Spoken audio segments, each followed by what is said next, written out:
Hello guys, in this video I am going to show you how to capture your post-it note on the post-it application. So you can basically take a picture of your post-it and then add it to your application so that you can keep track of them.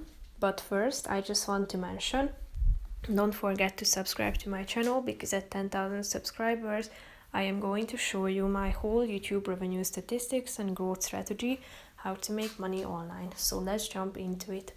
First of all, open the application on your phone, then tap on the plus icon down below and click on the camera icon.